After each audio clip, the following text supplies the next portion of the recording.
In November 1871, U.S. Marshals seized a leather-bound notebook from a boarding house in Wyoming Territory. The notebook contained detailed documentation of 8 murders, clinical descriptions of death, observations on how victims died, notes on how their families grieved. The notebook was written in handwriting described by experts as unnaturally controlled, as though each letter were drawn rather than written. The documents were immediately sealed by a federal order. They remained classified for nearly a century. When they were accidentally declassified in 1964, researchers had 72 hours to examine them before they were sealed again under executive order. What they found in those 72 hours terrified them. This is the story of Silas Merrow, a man who killed not from anger, not from greed, not from madness, but from curiosity. A man who studied death the way scientists study chemistry. A man who has never caught. And the disturbing question that still haunts investigators today: if someone like this learned to become invisible, where would they be now? Meridian, Wyoming Territory, 1868. A dying town in a high valley, 200 residents. Harsh winters, and the kind of isolation where strangers are noticed but useful strangers are welcomed without too many questions. In September 1868, a man named Silas Merrow arrived on the weekly freight wagon. He carried a single trunk and letters of introduction from a Cincinnati bank, claiming he was recovering from lung ailments. He was 34, slender, well-spoken, with an Eastern accent. His clothes suggested a gentleman who'd seen better days. He paid 3 months' rent in advance with gold coins that bore no tarnish. Deputy Marshal Jacob Reinhardt noted his arrival in his journal. Reinhardt was observant, careful, the kind of lawman who watched people. He noticed things about Merrow immediately. Merrow was polite to excess, removing his hat to women, standing when elders entered, using formal address even with children. The landlady mentioned he ate little and slept less. She heard him pacing at night, back and forth for hours. When questioned, Merrow blamed old war wounds. He had no visible injuries. Within weeks, Merrow made himself indispensable. He kept accounts for illiterate merchants. He tutored the blacksmith's daughter in arithmetic. He attended church and donated generously. He offered medical advice from his claimed wartime hospital experience. People trusted him. People liked him! In early November, Reinhardt had a conversation with Merrow that troubled him. They spoke about the war. Reinhardt mentioned serving at Antietam. Merrow asked, with strange specificity, about battlefield wounds. Whether men with abdominal injuries stayed conscious longer than those with chest wounds. Whether severity correlated with duration of awareness. Reinhardt found it odd, but assumed medical curiosity. Then Merrow said something that stuck with him. The body's resilience is remarkable and insufficiently documented. Battlefield conditions provide unique observational opportunities unavailable in civilian practice. Not tragic opportunities. Not unfortunate circumstances. Unique opportunities. Reinhardt noted the phrasing. At the time, he dismissed it. In January 1869, the town's landlord, Thomas Garrett, died in his sleep. Heart failure, the doctor said, not uncommon for a man his age in severe winter cold. Merrow, who stayed in the room directly above Garrett's, helped prepare the body. He asked the doctor detailed questions about rigor mortis, decomposition patterns, lividity. The doctor, grateful for intelligent conversation, answered at length. Reinhardt attended the funeral. He watched Merrow, and he noticed something disturbing. Merrow wasn't watching the coffin. He was watching the widow. He observed her grief, the way a scientist observes a chemical reaction, detached interest in process rather than sympathy for suffering. When she collapsed in tears, Merrow leaned forward slightly, as though studying the physical manifestations of emotional state. In March, 16-year-old Charles Holt drowned in Bitter Creek. The water was only 2 feet deep. The doctor ruled it accidental. The boy slipped on ice, struck his head, drowned while unconscious. But Reinhardt examined the site. The ice pattern was wrong. The boy's footprints showed normal walking, no signs of slipping. There was a second set of prints adult. Maldat circled behind the boy's position and approached from an angle where he wouldn't be seen. These prints had been swept with a pine branch, but traces remained. Reinhardt found a scrap of gray wool snagged on willow bark. It matched a coat he'd seen Merrow wear. He found marks in the muddy bank suggesting someone had pressed something down an eared boot where they could hold a head underwater. He kept the cloth scrap. He told no one. He began watching Merrow carefully. In May, the town's elderly doctor died from a fall down his own cellar stairs. His neck broke cleanly. Merrow discovered the body during a morning visit to discuss his lung condition. Reinhardt examined the scene. The stairs were wide, well-graded, with a sturdy railing. The doctor had walked them thousands of times. His body lay at an angle inconsistent with a forward faller's, though he'd fallen backward. At the top stair, Reinhardt found fresh scuff marks, suggesting something had been wedged there to trip him. Then remove it. Small splinters matched wood from a crate in the doctor's own cellar. Someone had used the doctor's materials to create a trap, then cleaned up. In June, spring flooding damaged the boarding house. While helping move Merrow's belongings, Reinhardt found a loose baseboard deliberately loosened, designed to be removable. Behind it was a slim leather notebook. He read it that night by candlelight, doors locked. The notebook contained 43 pages documenting 8 deaths in clinical detail, 3 in Meridian, 5 in previous locations: Cincinnati, Louisville, San Luis. Here's what Merrow had written. Subject Garrett. Digitalis administered an evening tea over 7 consecutive days.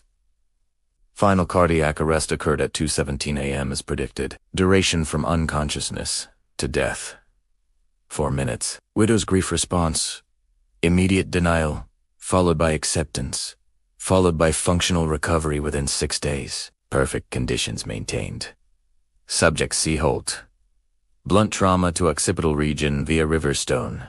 Subject submerged while consciousness compromised. Duration from trauma to cessation of respiratory function: 7 minutes. Longer than anticipated. Young subjects demonstrate remarkable resilience. Mother's grief response observed and documented. Subject Crow. Cervical fracture via mechanical advantage. Trip mechanism at stair top. Body weight and angle of descent created neck fracture. Result: instantaneous death. Less physiologically instructive than previous subjects, but eliminates primary source of medical contradiction. Every entry was clinical, detached, focused on physiological observations and behavioral responses. No remorse, no justification, no recognition that these were human beings rather than experimental specimens. Reinhardt wrote in his journal, "This man kills to understand mechanisms. He observes grief to understand emotions he does not feel." How does one prosecute curiosity? How does one explain to a jury that a man kills, not from passion but from desire to observe dying? Lacking evidence for murder charges, Reinhardt petitioned for a lunacy hearing. A judge ordered Merrow committed to the Territorial Asylum for psychiatric observation. For 14 months, Asylum Superintendent Dr. Josiah Crane documented Merrow's behavior. Merrow showed no symptoms of mental illness. He participated in activities. He was helpful, pleasant. He asked questions about patient conditions and treatment protocols with what seemed like clinical interest. But Dr. Crane noted something disturbing. He is learning to simulate concern by observing staff interactions. He watches how we respond to patient distress, mirrors our expressions. This is not recovery. This is mimicry. He's adapting to captivity. Despite Crane's objections, another doctor recommended Merrow be transferred to less restrictive accommodation. He believed Merrow was reformed. In October 1870, during supervised leave to attend church services, Merrow complained of chest pain. They stopped at an apothecary. Merrow entered alone. He never came out the front door. The orderly accompanying him was found 3 hours later, unconscious, with no memory. The town physician detected chlorohydrate in his system, a sedative causing unconsciousness and amnesia. Merrow was never caught. Jacob Reinhardt resigned as marshal in 1872 to pursue this case privately. For the next 11 years, he documented reports from across the Western Territories. He found a pattern. Durango, Colorado, 1872.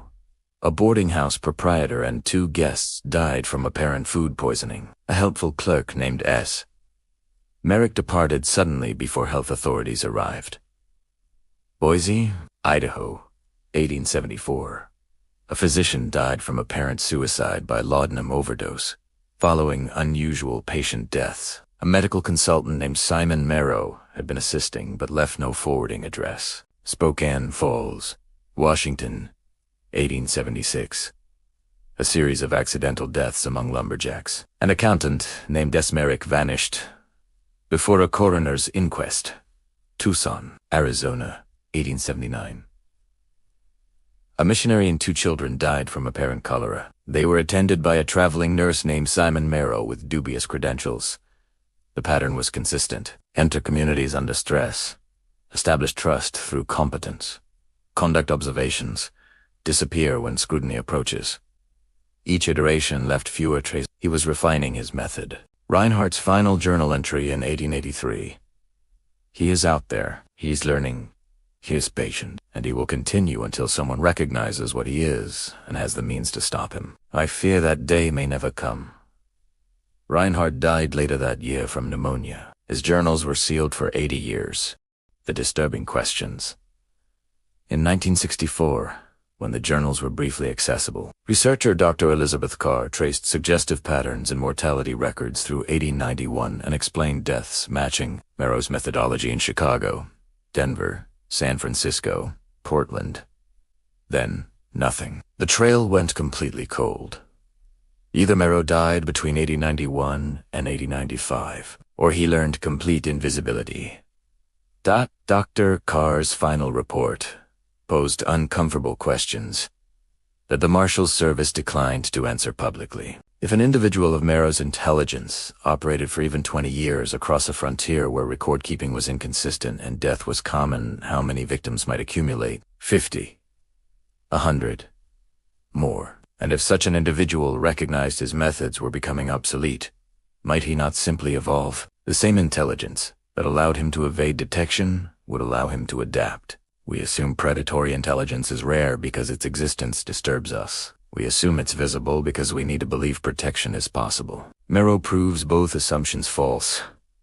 If Merrow represents not an aberration but a type 1 that observes, learns, and adapts, where are they now? They would be drawn to positions providing access to vulnerable populations and explanations for deaths. They would be intelligent enough to recognize that modern forensics requires different methods. They would be patient enough to wait years between observations if necessary. They would appear normal, helpful, even admirable, and they would be studying us as we attempt to study them, learning faster than we can adapt.